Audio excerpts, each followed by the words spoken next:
7ನೇ ತರಗತಿ ಏಕಲವ್ಯ ಯೂನಿಟ್ 3 ಈ ಪಾಠದ ಸಮ್ಮರಿಯನ್ನು ನಾವು ನೋಡ್ತಾ ಹೋಗೋಣ. Eklavya is a small skit which has only 2 scenes. The main characters of the play are drama Arjuna, Ekalavya and Pandava and Kaurava princess. Pandava and Kaurava princess learned all the tricks of archery and Arjuna asked Drona that they did not learn to school an unseen object. Drona answered that was Shabdavedi, aiming at an object merely by hearing the sound. A boy enters the bow's edge. He was Ekalavya, the son of Hiranyadanush, a bold hunter. Ekalavya came there a learn Acharya from Dronacharya in order to protect the favens from gradely wolves. Arjuna objected that Drona should not accept Ekalavya as a disciple because Ekalavya was not a prince. Ekalavya requested, but Drona was binded by his vow. So Drona blessed him and Ekalavya made up his mind to learn archery by his blessing only. Ekalavya was determined and had a goal to protect the fan. So he learned Acharya more skillful. He achieved his goal and favors are free from trouble. Ekalavya made the state of Drona and worshipped his guru. After 2 years, one day he heard the sound of dogs at a distance.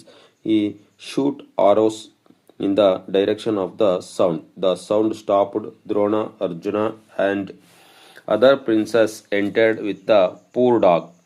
With arrows in its mouth, Drona and Arjuna appreciate Ekalavya's skill and felt his guru was really a great teacher. After knowing that his guru was none other than Drona himself, being jealousy, Arjuna accused Drona that he has not kept his word.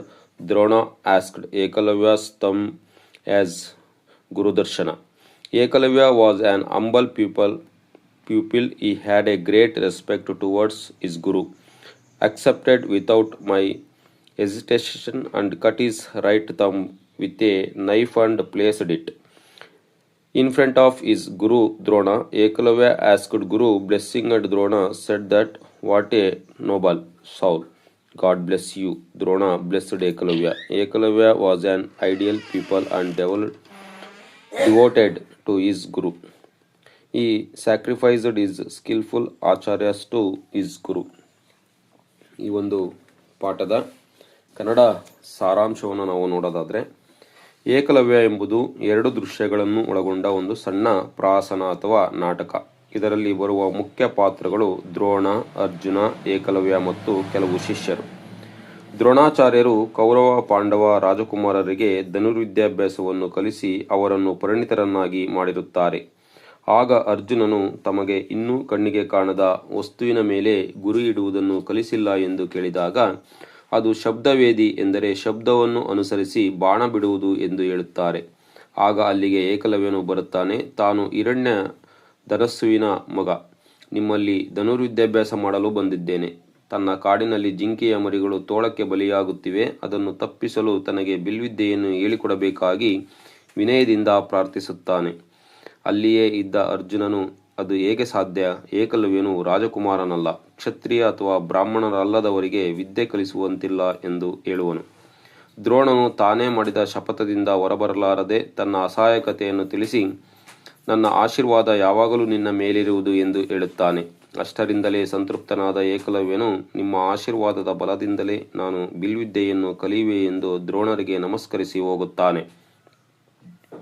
ನಂತರ ದ್ರೋಣಾಚಾರ್ಯರ ವಿಗ್ರಹವನ್ನು ಮಾಡಿಟ್ಟುಕೊಂಡು ಪೂಜಿಸುತ್ತಾ ಶ್ರದ್ಧೆಯಿಂದ ಅಭ್ಯಾಸ ಮಾಡುತ್ತಾನೆ.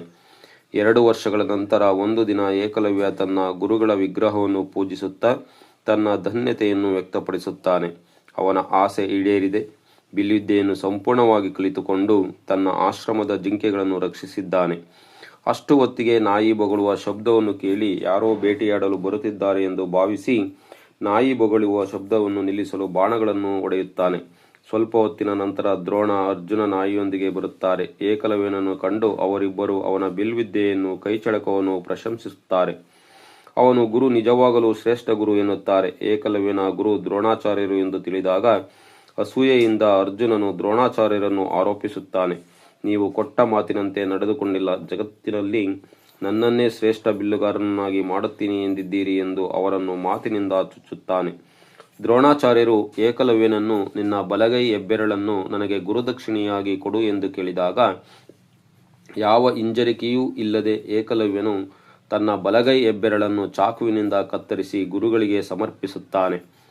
ಏಕಲವ್ಯನು ತನ್ನ ಗುರುಗಳ ಹತ್ತಿರ, ಗುರುಗಳೇ, ದಯಮಾಡಿ ಗುರುದಕ್ಷಿಣೆಯನ್ನು ಸ್ವೀಕರಿಸಿ ನನ್ನನ್ನು ಅರಸಿ. ನನ್ನ ಗುರಿ ಆಸೆ ಈಡೇರಿದೆ. ಇನ್ಮೇಲೆ ನನಗೆ ಬಿಲ್ವಿದ್ಯೆಯ ಅಗತ್ಯವಿಲ್ಲ ಎಂದು ತಿಳಿಸುವನು. ದ್ರೋಣಾಚಾರ್ಯರು, ನೀನು ಎಂತಹ ಉದಾತ್ತ ವ್ಯಕ್ತಿ, ದೇವರು ನಿನಗೆ ಒಳ್ಳೆಯದನ್ನು ಮಾಡಲಿ ಎಂದು ಅರಸುತ್ತಾರೆ. ಏಕಲವ್ಯನನ್ನು ಶಿಷ್ಯರಿಗೆ ಆದರ್ಶಪ್ರಾಯನಾದವನು. ಅವನ ಹೆಸರು ಚಿರಸ್ಥಾಯಿಯಾಗಿ ಉಳಿದಿದೆ. ಸೊ ಇದು ಏಕಲವ್ಯ ಪಾಠಕ್ಕೆ ಸಂಬಂಧಪಟ್ಟಂಥ ಇಂಗ್ಲಿಷ್ ಮತ್ತು ಕನ್ನಡದ ಸಾರಾಂಶ.